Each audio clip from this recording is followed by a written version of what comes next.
everyone. How are you? Good evening, all. Thank you so much for being here with us. We are so honored to be here. And tonight we're going to be talking about things that make us really, really happy, which is social media and teaching English and other things that came from those contacts that we had with social media. G, Fernanda, thank you so much for being here. Hello, Dami. Thank you. I'm so glad to be here. Hello, Fernando, as well. Hello, thanks for having me. It's a pleasure to meet you guys. So, G, do you mind starting? I guess that our participants are really looking forward to hearing more from you. Okay, well, so hello, everyone. As Dami was saying, I'm G, right? And the blonde girl over there is my dear colleague and friend, Belu. And we both created in 2020 this community and network of educators called The Teaching Touch. Okay, so for you to get to know us a bit better, I can say that we are both EFL teachers. Actually, we met working at the very same school. We were both teachers, first grade teachers with the little ones. We consider ourselves lifelong learners. I believe most educators have these, it's kind of part of our identity, right? Being a lifelong learner. And we are also passionate about education and the English language. And that's maybe the reason why in the midst of the pandemic, when we teachers were going crazy, trying to cope with our personal lives and work and classes, and we were all going crazy, we decided to start sharing, right, with our colleagues, these resources, tips, and ideas that we found useful in our classes, right? And this is how the Teaching Touch was born, right? As a place created by educators for educators, right? And a place where we also share our everyday lives, right? As teachers as well, right? Whenever things go great, whenever things do not go so well, right? Whenever we're exhausted, teacher life, right? And I would like to share with you a very, very short reel that we created when we reached the 10,000 followers, just for you to get a sneak peek of what we do at the Teaching Touch, okay? Let's see. There's no stopping us right now. I feel so close to you right now.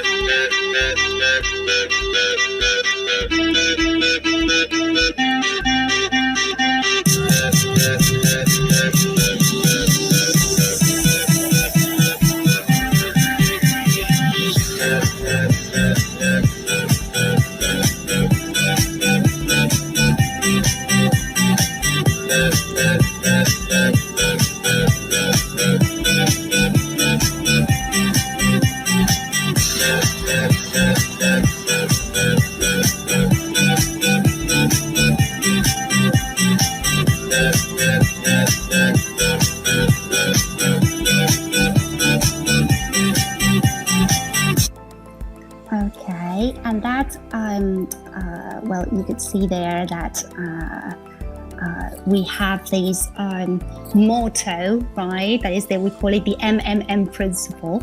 That is make it meaningful and memorable, because we believe that whatever you do, right, wherever you teach, right, no matter if it's online, face to face,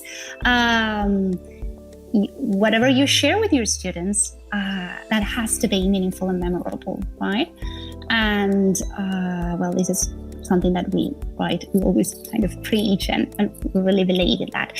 And as this Instagram account, right, started to grow, and we met lots of educators from different parts of the world, we decided, right, to host an international conference, right? We gathered very well-known speakers from different parts of the world who were willing to share, right, their knowledge, right, with fellow colleagues, and we called these the Teaching Touch Reunion, call it the TTT Reunion, and we have already done this twice. And it's it's a place where we also it's online because we have this format, so we can people from all over from all over Argentina and other countries can join, and but it's a place where we all get together. Okay, that's why the idea of a reunion, right? And well, that's like kind of a sneak peek of what we do at the TT Touch. Okay? Yeah. So lovely to see how much you've grown in this, and then how you shared your knowledge. Thank you so much. I guess that we're all really inspired by the things that you've shared. And then, Fernando, can we hear more from you? Of course. Yes. The floor is yours, Fernando. All right. Thank you. Well, class, guys, I'm used to saying class all the time. Well, guys, I have grown my accounts to 1 million followers, just TikTok and Instagram. I'm going to present my stuff right now, or I'm giving feedback. Yes, you can. You may share it. Okay. Well, as I was saying, I have grown my accounts to like 1 million in total, from just TikTok and Instagram. Well, I want to show you how you can do that, how you can grow your accounts, and how you can make income from that.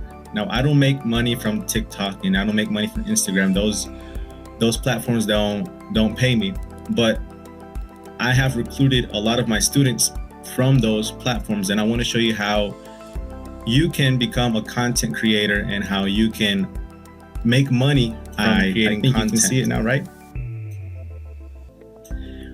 Well, all right, great. Well, here I prepared a presentation that will show you how to be a great educational influencer and make more income. The first thing you have to do is choose your niche. Now, everybody here, I guess, is an English teacher or wants to be an English teacher. So I guess that would be your niche. But the more specific you can make your niche, the better. Like my niche, for example, is teaching only Latinos. So even though I have followers from India, from Africa, from Asia, I'm mostly only teaching Latinos because my content is mostly in Spanish, teaching, English. I'm trying to teach anything from basic, intermediate to advanced English. And that is my niche, Latinos. But maybe you can make your niche like just if you're in Africa, only Africans. If you are in Asia, only Asians. The more specific your niche is, the better, because these platforms like Instagram, TikTok, and Facebook, they are better at picking up more specific niches than general, broad niches. So decide who you want your content to reach. The next thing you have to do is come up with a content posting plan. Try to post as much as you can and focus on building a community at first and post on different platforms. When you're starting to post content, I know we have this tendency to make money immediately. But when you're first starting, try to focus on building a community first. Make the sales after you have a community. And I'll explain a little bit about that in a minute. And choose your platforms. Right now, TikTok and Instagram are, I guess, the hottest platforms. But you can also post on Facebook. Right now, Facebook Reels are doing excellent. Facebook just introduced Reels a few months ago, and it's doing a good job at pushing Reels. Same thing with Instagram, is pushing Reels. And TikTok, as it always has, is doing a great job pushing short videos. All right, make content. Make sure your content has good lighting, a crisp audio, and a call to action, and make sure that it's easy to understand. When I started making content in 2020, I started with an iPhone 7 Plus. and I bought a little microphone that cost like $50. I connected the microphone to my iPhone. I got next to a window, and even though the iPhone 7 at that time was like 4 years old, because I was near good lighting, the video looked nice, looked decent. Of course, it's not gonna look like a professional camera, but it looked nice. You could see my face, and with the microphone, I then uploaded the video to a software editing program that lets you like reduce the noise, something that TikTok does already for you. But you can use things like iMovie, OBS to edit your content. And make sure that it is easy to understand. The shorter you can make your content, the better. Right now, short content is the best content. Unfortunately, people's, attention span is getting lower. So if you can make short content, that'll be better. Of course, short content is not going to be the best all the time. Sometimes you need to explain things in depth, but just know that shorter content tends to perform better than longer content. The next thing you should do is respond to every comment and message. Let your community know that you're listening to them. When you post something and somebody comments, respond to them, talk to them, build a community. This is how you build community, interacting with the people who are consuming your content. And remember, don't sell anything yet, because you should hold off on making a sale for as long as you can. Now, I like to look at things from like the business side. Of course, I love teaching. Teaching is like my passion, but I also want to make money from teaching, as I'm sure all of you do. And I've read articles and about studies that say that only 2 or 3% of your followers could become potential customers. So let's say that you have 100 followers and you want to start making like sales. I don't know, you want to sell a course, or you want to sell a book, or who knows, whatever you want to sell. If you have 100 followers, only 2 or 3 of those will probably buy something from you. But if you have 100,000, then 2 or 3% of them will buy your content. And imagine if you have 1 million, 2 or 3% of those will buy your content. So try to hold off as making a sale as long as possible. I know it can be like you might have the urge to make a sale, or you might do it, but if you can hold off for as long as possible and make sure that your community is strong. If you have a strong community, you can sell anything and easily, because people love you, they respect you, and they trust you. So they are more inclined to purchasing something once your community is bigger. All right. This is just a recommendation. Make groups and avoid private classes. Like if you're a teacher and right now you're giving classes on the side, or it's your main income, try to make groups and avoid private classes. And this is something that I learned the hard way. But if you want to make money consistently, you need to create groups. And let me explain why. If you're giving a private class to one student, that student can cancel on you. And now, let's say that the class is tomorrow and they cancel you today. Now, it's too difficult to fill that space and give another private class. And now you're left without that income that you could have made. But if you have groups, let's say you have 10 or 15 people in your group. If one person is absent, if one person can't make it, you're still going to give the class. And you're still going to have some type of income. What I do is I charge my students monthly. And like sometimes they miss the class, but I still give the class. So I'm still making money. But I'm not I'm not bad with them. Like if they miss the class, there's no problem. I record the classes, I upload them to YouTube privately, and then I share the link to the class with them. If they miss the class, they can just watch the recording. But I definitely recommend avoiding private classes because, well, one person can determine whether you make money at that hour or not. And, well, you want to be in control of your classes. That's why I recommend groups and not private classes. Okay, make sure you have a link in your bio for your website, and make sure students can see what the course offers and how they can purchase it. Or if you're selling a book, make sure that they can see what the book is about. Whatever you're selling, make sure that you can send them somewhere where they can read all the details about your product or your class. And now, I created a website last year, and it cost me $100 for 1 year, and it included the domain. But if you don't want to invest $100, you can just make a Google form or a Google document and put that link to that Google form and the Google document on your profile. And then it'll send them to that form, to that document, and then they can read everything there. And on that document, you can add pictures, you can add the details, the pricing, how the payment would be, and all that stuff. Pre-sell your course. If your course starts in a month, give a discount to the students that enroll within the first 2 weeks. Because if your course or if your book is going to start being sold in 1 month, people don't have that urgency to purchase your course or purchase your book. So you have to give them a reason to buy it now and not later. And you can give them, and that reason could be like a discount, or maybe like a bonus. Like if you sign up to my class, I will give you my list of 100 most common verbs. If you sign up to my class now, I'll add you to a group on Facebook where you can find people to practice with every day. Give them a bonus, give them a discount, so you can pre-sell your course before it even starts. Promote your group classes every day before the day it starts. That's if you choose to take that route.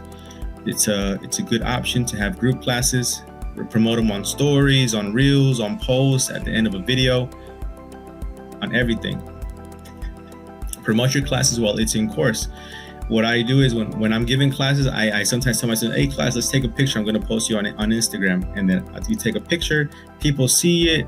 And that's like, how can I say, it's community, it's social proof. Social proof is like, okay, this guy is actually giving the class. This woman is actually giving the class. This is legitimate. I could take him with him and I don't have to worry about losing my money because it's real. It's not fake. It's not a scam. Sometimes, people are a little sketchy. So if you take pictures while you're in the class, it builds more trust with your students. So promote your class in your stories so your followers can see you in action, fill up your groups, and create a waiting list. Once your groups are filled, maybe create a waiting list. So in the future, when you open up another course, you already have some people that are interested in that course. And just repeat this process. What has worked for me a lot is the groups. The groups have worked for me a lot. And now I'm actually working on another project. And I'll tell you about that in a minute. But first, you make the groups, you fill them up, then you repeat the process, increase your prices, make more groups, save money for your next project, hire other teachers so that they can work with you, and maybe consider a digital course. A digital course is like where you record your classes and you can sell those classes at a fraction of the price and include like worksheets and include a Telegram group where students can practice with you or with their classmates every day. And it's better because you don't have to be in the class to make money. You can, sell the class while you're asleep, basically. But it's also a lot of work, and it's a great way to make extra money. But first, I definitely recommend that you start with the group so you can get more experience with giving classes online, giving classes to a group, seeing what the problems are, see what you can do to include those things in your digital course. And once you have the digital course, you know how to market it, all that stuff. And that's how you can make money, by creating content. It's a process. Don't think this is gonna make you rich overnight. It takes time. It takes time, and it might not even make you rich, but it'll definitely let you live a better life. And that's what all of our goals should be. To live life a little better. Hi, Fernando. That was great. Thank you so much for sharing your valuable insights. We were all really inspired by it. Thank you so Great much. tips, Fernando. Thank Yes, you. Thank you. Oh, I took notes of them all, Fernando. Thank you so much. Thank you. Yes. And well, that's me, I guess. That now I have to share something about myself, but you can call me Tammy. I'll be sharing my screen and then you can let me know if you can see it. So nice to meet you all. My name is Tamires, but you can call me Tammy. I'm from Brazil. I'm from Osasco, a city really well known for being famous for hot dogs, for selling hot dogs every single day. I hope that if you pay me a visit in Brazil, I can take you to Osasco and have some hot dogs. I'm a teacher. I'm an English teacher. I'm a teacher trainer. I also produce some content for courses, digital materials, and that's why I include here and much more. Today, I'd like to share with just some tips that I have used to build my audience and then to share my content online. My Instagram, it is simplifica.ingles if you want to follow me and then to get inspired from some tips that I usually share to teachers and to students. And something that I believe it is important in order to build your audience, it is showing who you are.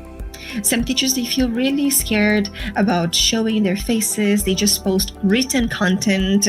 They avoid recording videos. I have to say that when I first started, I was really camera shy. So it was a fear that I needed to battle and confront every single day. When I turned the camera on, I didn't feel like recording videos, but the moment that I decided not paying attention to many details such as, oh, does it fit well here?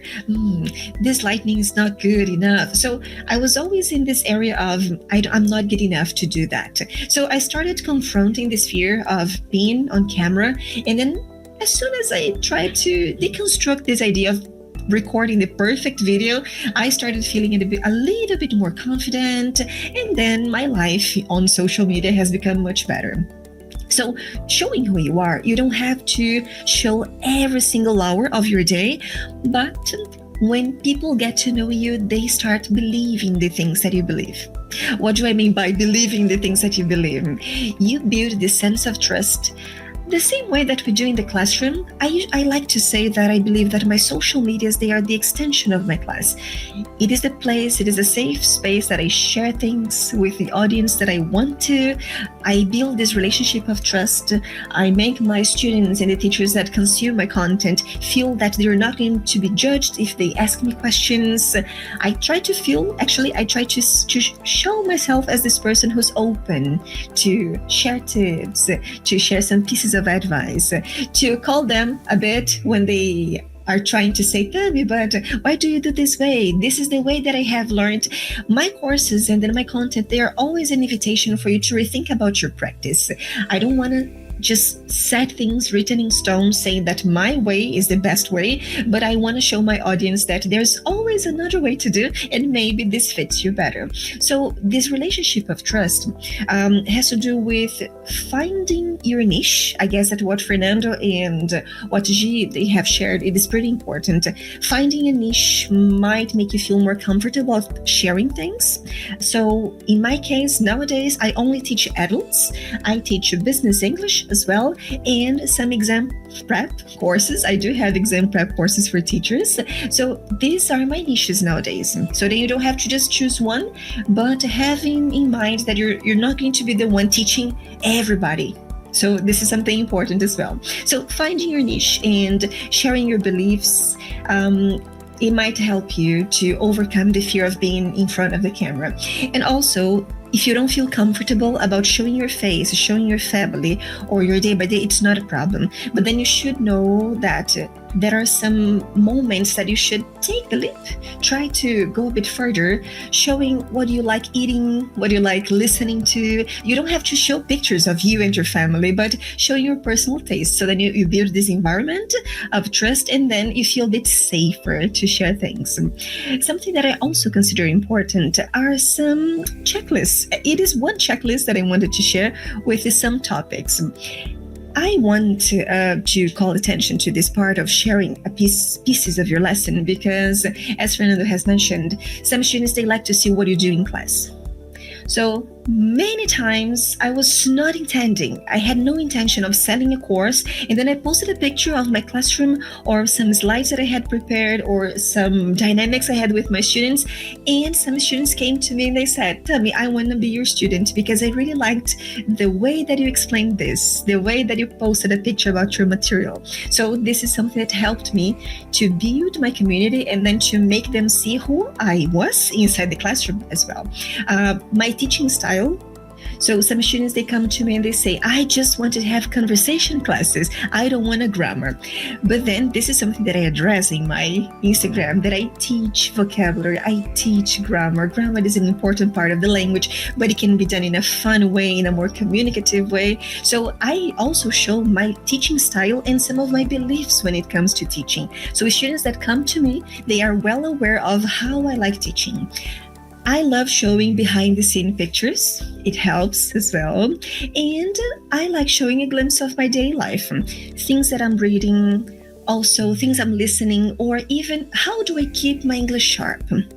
As a teacher, I also like showing this vulnerable side, showing them that I'm also a learner.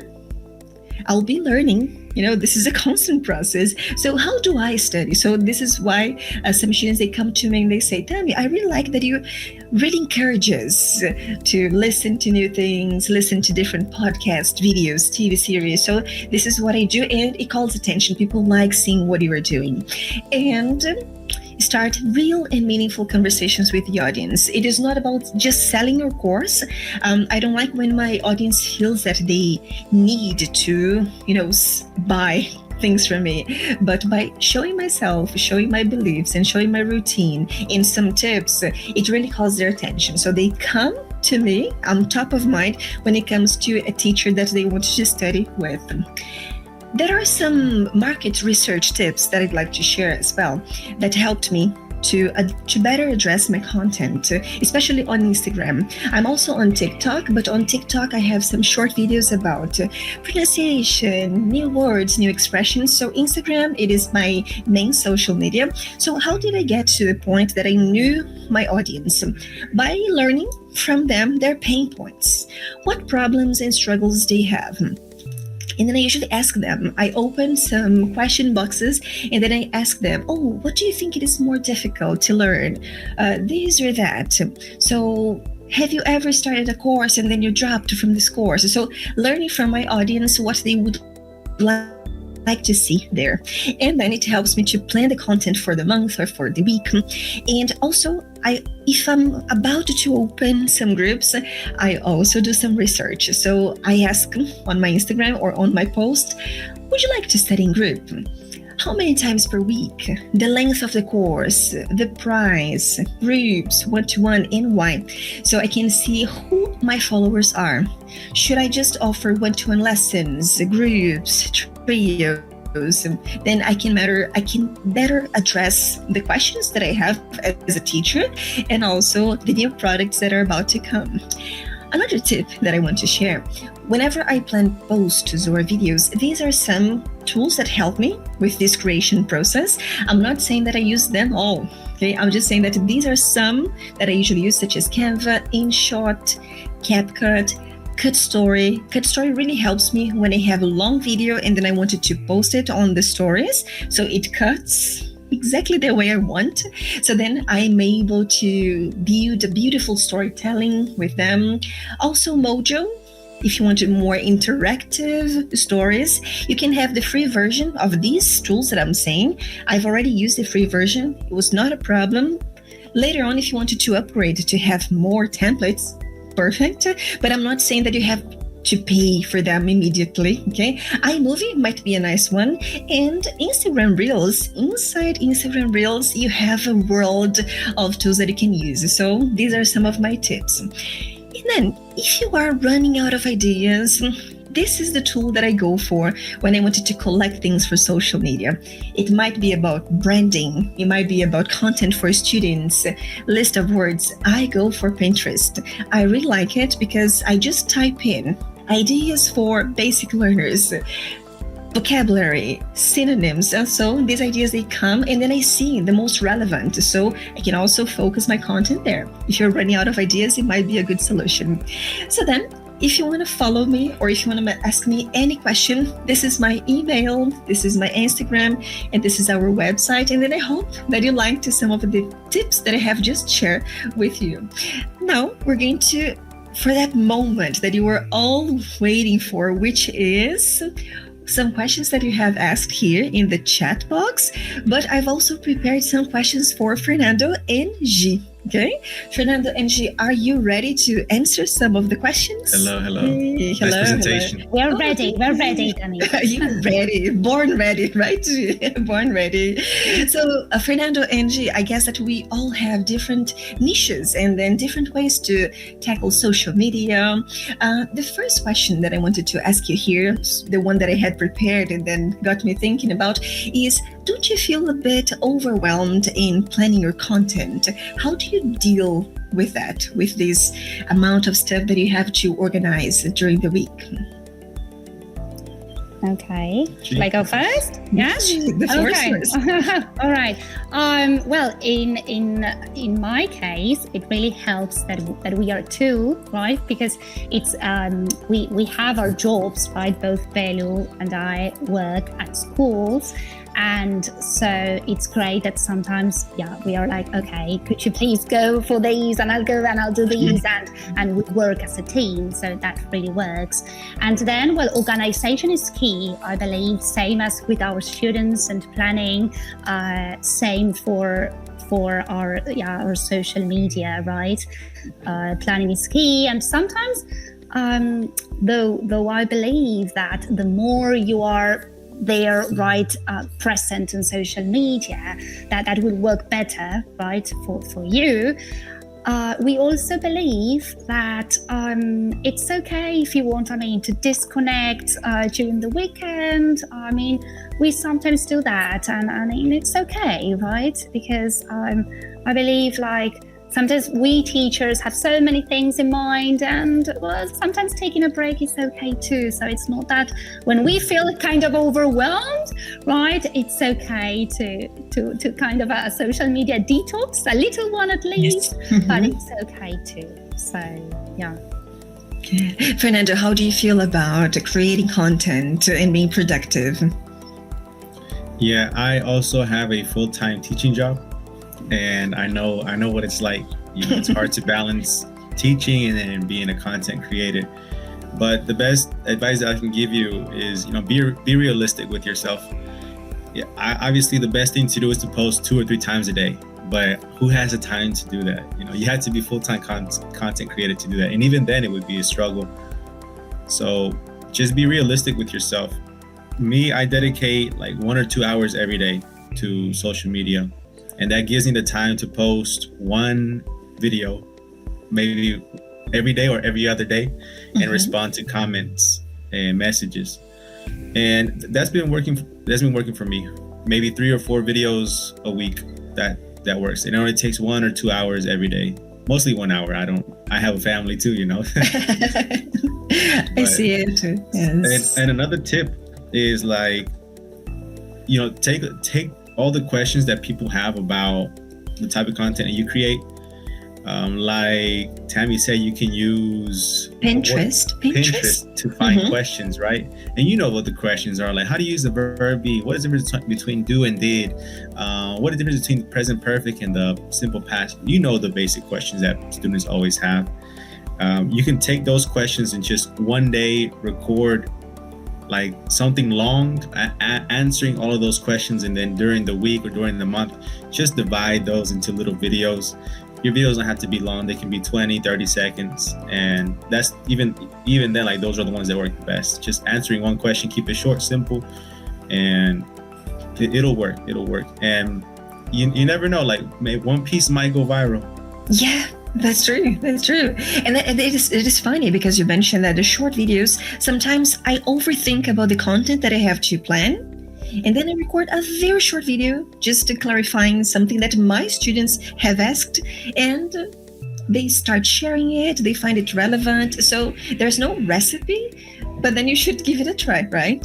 Right, absolutely. Yeah. And I would like to add that we should do whatever we feel comfortable with. Like Agree. sometimes teachers have told us like, but I don't like dancing and doing this and that and those things that you might say when watching reels. Well, with Bella we do it, but I mean I love drama and role playing and that, but that's because I feel comfortable with that. But if you don't, there's so many other ways. So just True. as Fernando was saying, right? You have to be yourself, right? Well, you've done your studies as well, right? Yeah, I guess that sometimes we live in this hustle culture that we need to be productive at all times and then post content every single day and then in different platforms. It is okay if you can do that, but as Fernando has mentioned, you have to be realistic and do things that make you feel good about it. So as I have mentioned before, my social media, it is the extension of my classroom. If I don't feel comfortable, if I feel that I'm burned out, I'm not going to be at my best. So I have to take care of my mental health,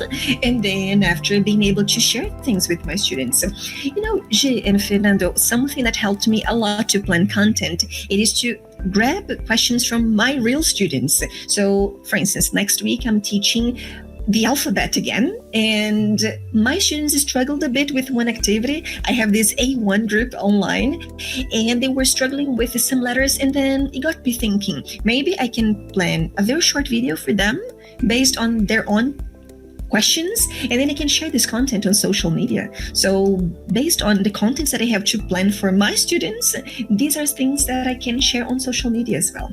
Yeah, absolutely. That's listening to your audience, right? You were both saying this thing of getting to know your niche. I mean, you have to know your target, right? Which is your audience, right? I remember when I studied advertising as well, and when I was at uni, they told me, right? I mean, your advertising campaign might be great, but if you do not know your target, then it won't work, right? So in my case, it's educators, so it's great to listen to them and see what they need and what they are eager to what they are eager to share, or what they want us to maybe to create content about that, right? So yeah, that's true. Yes. Oh, we've got a comment from Maria Luisa. She says, although pretty interesting and super cool, it all sounds very time consuming. Yes, I guess that's what we were talking about. How would you combine having a regular teaching job at a school and being a teacher and influencer?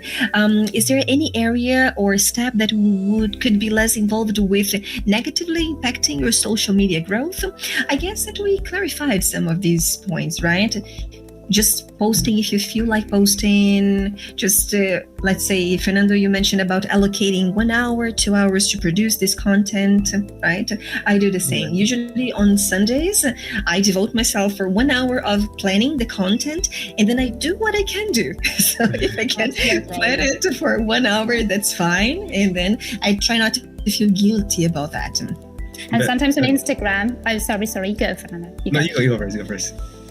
No, I was saying just this little thing that maybe on Instagram, right, we sometimes do not share content, but sometimes we share stories, and that's like kind of more informal, and we can share whatever we're doing. So we are present, but like in a different way, right? And then content that takes longer, well, we can take a few days to do that, right? So we can combine that. That's true. Absolutely. Yes. There's another interesting question from Raquel Ribeiro. Hi, Rachel. I know her. She's from Brazil as well. She asked, do you see yourselves as teacherpreneurs? How has that been a career growth for you? Do you see yourselves as teacherpreneurs? You go, Fernando, this time. I interrupted you so many times. Well, I don't know. I think an entrepreneur is somebody that has a business running. And I couldn't consider myself an entrepreneur. I guess I could say self-employed. But in the future, like if or when I have other teachers working for me, then yeah, I could be a teacherpreneur. But for right now, no, I'm just self-employed. But I prefer to be self-employed than to be working at a school because, well, I live in Mexico, and as everybody knows, in Latin America and all these other countries and continents, they don't pay that well. They don't pay. And I think even in the United States, even in the United States, my teachers would always complain about how they don't make that much money compared to other professions. So I think, you know, it's there where our teaching is undervalued at public institutes. So I remember I was working full-time 40 hours a week at this private school, which private schools in Mexico pay more than public schools. I was making maybe $600 a month, and that's not good for me. And now I'm making maybe like 10 times that. So it's better to do that, because, you know, you put a value on your teaching. And I know that a lot of people cannot afford, you know, these expensive classes. Like I'm charging my students $75 a month. So people can't spend or don't have that money to spend on it, but there will always be somebody who will even want to spend more money on it. But, you know, I told you guys that I don't give private classes. There have been people that say, I'll give you $500 a month. I'll give you $600. I'm like, no, I don't want to. I don't want to.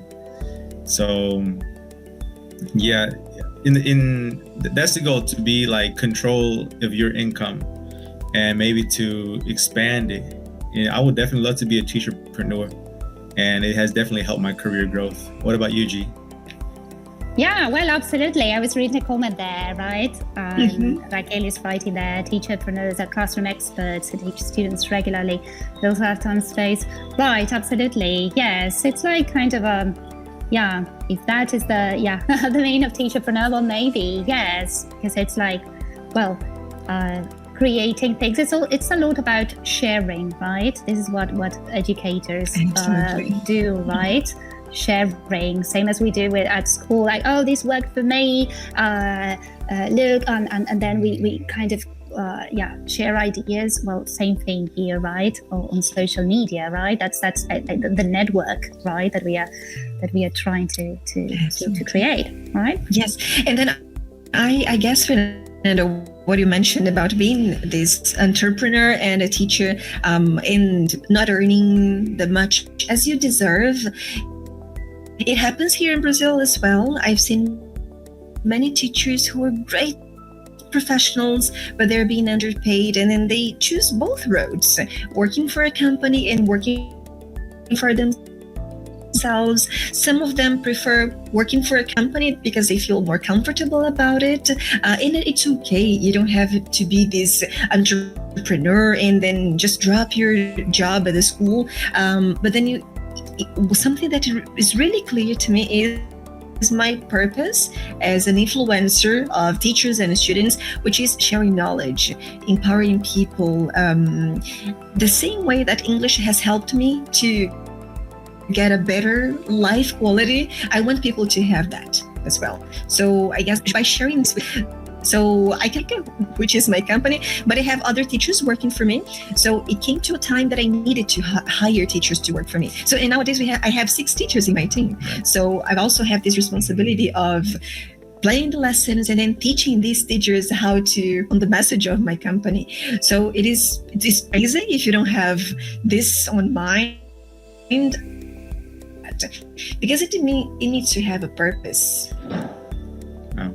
Social media and your classes, they need to be purposeful. So I guess it helps to keep yourself motivated. Absolutely. Congratulations. Right. There's another question here. Hi, Maria Luisa. Thank you. Maria Luisa has asked the question about this feeling overwhelmed, and then she also asked if how did you deal, or how do you deal with the frustration or the worries of the uncertainty? How do you stay motivated?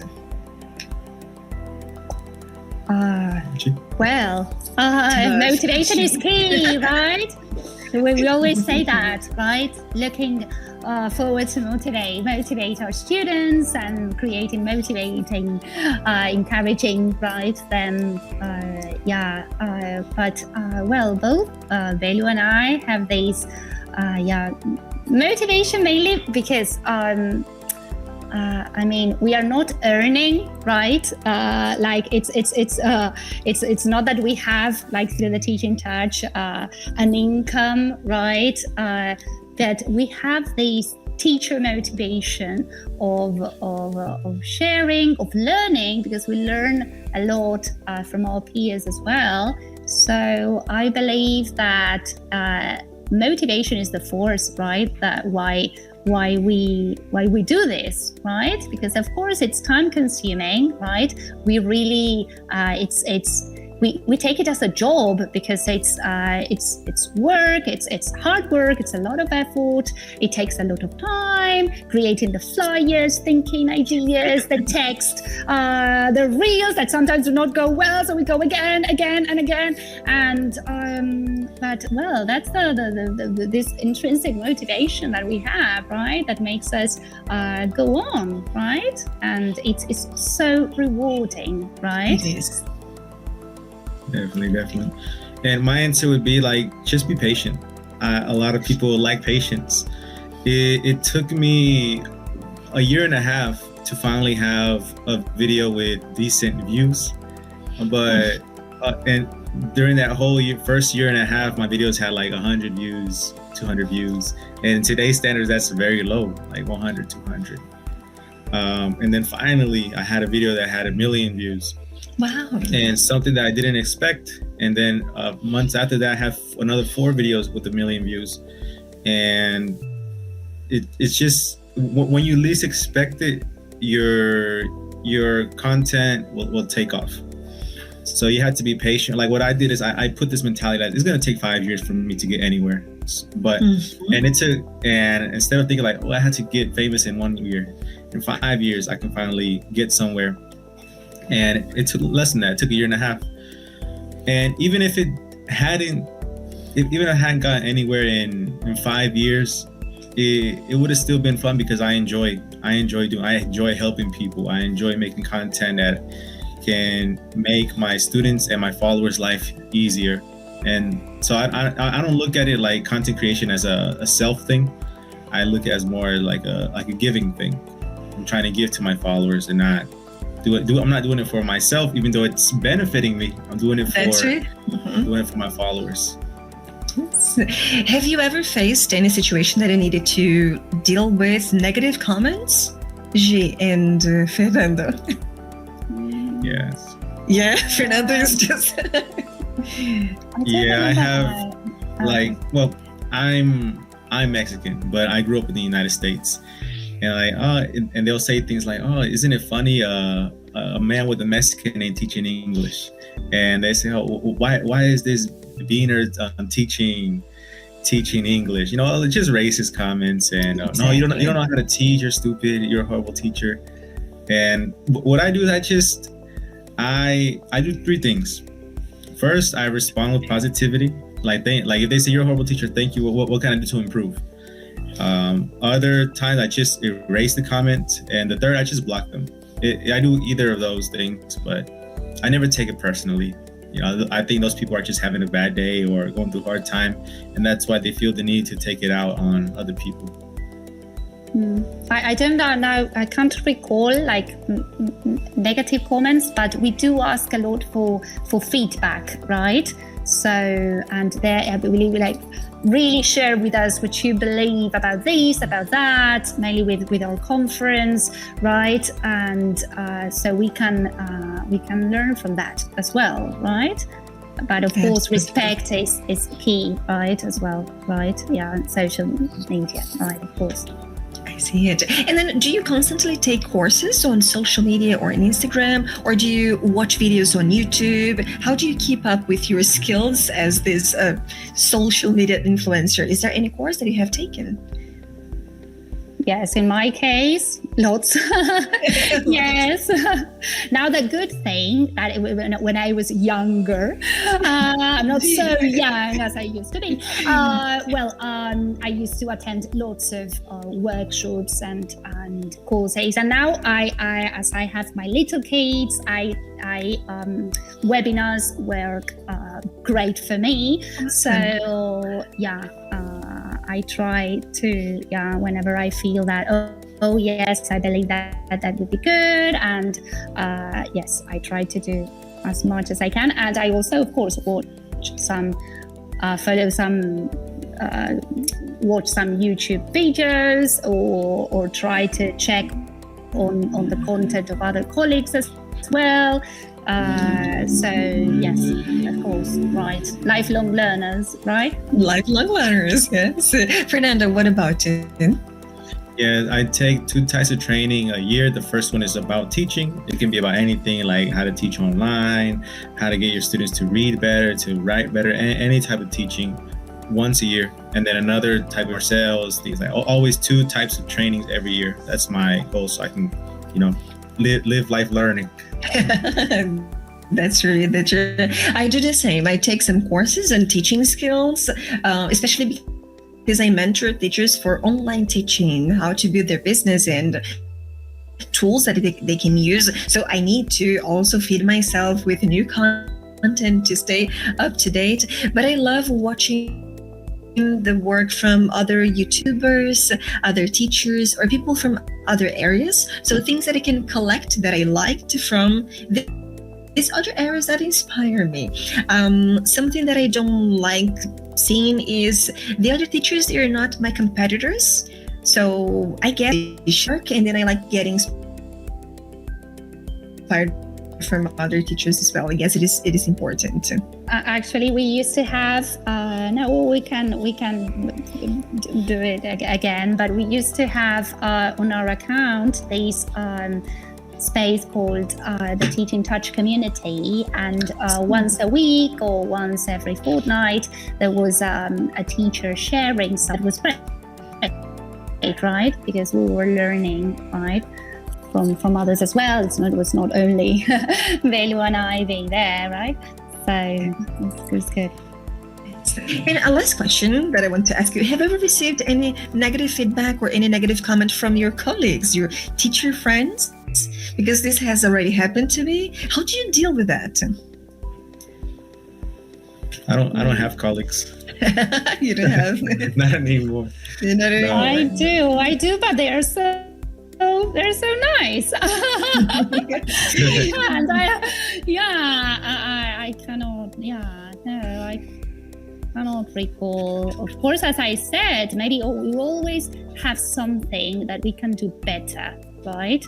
So maybe it's okay, but we can do it better, right? Same as when my students give me that rough copy and I say, well, it's okay, but you can do it better, right? So, but I cannot recall something like really negative. Yeah. I know there are some teachers that they come to me and say, I'm afraid of sharing things because of the judgment of my colleagues or the teaching community, because it happens. And then I tell them, just do yours, just do your stuff, focus on your students, focus on your content, don't look at the negative side of it. So if you are aligned with your main purpose, your aim, which is sharing knowledge, this will work just fine. And do not expect everyone to love you. I mean, it's okay. If they don't like you, okay, just unfollow, and it's fine, right? Exactly. Yeah, as long as what you're teaching is correct, then you shouldn't be worried about anything. Like I've had like fellow content creators, comment on my stuff and say, I don't think this was right, and why is it not right? Like explain to me, and I always take criticism like nicely. I don't take it to heart, and yes. I like it. I don't have any like colleagues like co-workers, but other content creators, we give each other feedback, and it's good to receive feedback, constructive criticism. It is. And do you go live? Do you do live sessions on your social media? Yeah. Once a week I do live sessions, but for students, not for teachers. For students. For students. Yeah. Yes. What about you, Jay? Yeah, we do as well. Not every week, like every now and then, but with other teachers, speakers. Well, the Teach in Touch has given us the opportunity to get together again with teachers who are our teachers at the Teachers Training College, and the same teachers from other parts of the world. So live sessions are great for that as well, right? Awesome. And Fernando, before we wrap up, can you repeat your social media? Some of our participants want to follow you. My your social Instagram media and your English TikTok. with Fernando. English with Fernando. Awesome. Both TikTok and Instagram? Everywhere. Yeah, I mean, it was everywhere. random. Yes. Yes. G, what's yours? The teaching touch. Yeah. Okay. I believe yes. it's like that. Okay, Touch. good. G, do you have TikTok or you focus on Instagram? Yeah, I believe that. Combined forces. That's the best, right? But for the time being, like with Belu, we believe that Instagram really works for our audience, and it's like what we can do well right now, right? So for the time being, it's Instagram. Okay, mine is simplifica.ingles, both on TikTok and on Instagram. And I'd like to thank you all for being here. Fernando, what's your final message for the teachers that are watching us? Be patient and make sure that you always enjoy what you're doing. And if you're doing a good job, people will see it and people will value it. You just have to be in the right place and find the people that value you. And thank you for watching this, for watching us. G, what's your final message? Just think that, we are all doing great, right? Just a pat here, right? Whenever we are exhausted and I believe that we have the best job of the world, right? Yeah, we do. It's like rewarding, right? And maybe we will not become a millionaire, right? But we are changing lives, right? We are, definitely. Oh, thank you so much. My final message will be the same. Be patient. Do things that you believe that are true. Stay true to yourself and share things that you feel comfortable with. I guess this is the most important. And treat social media as your classroom. Yeah. Thank you all for being here.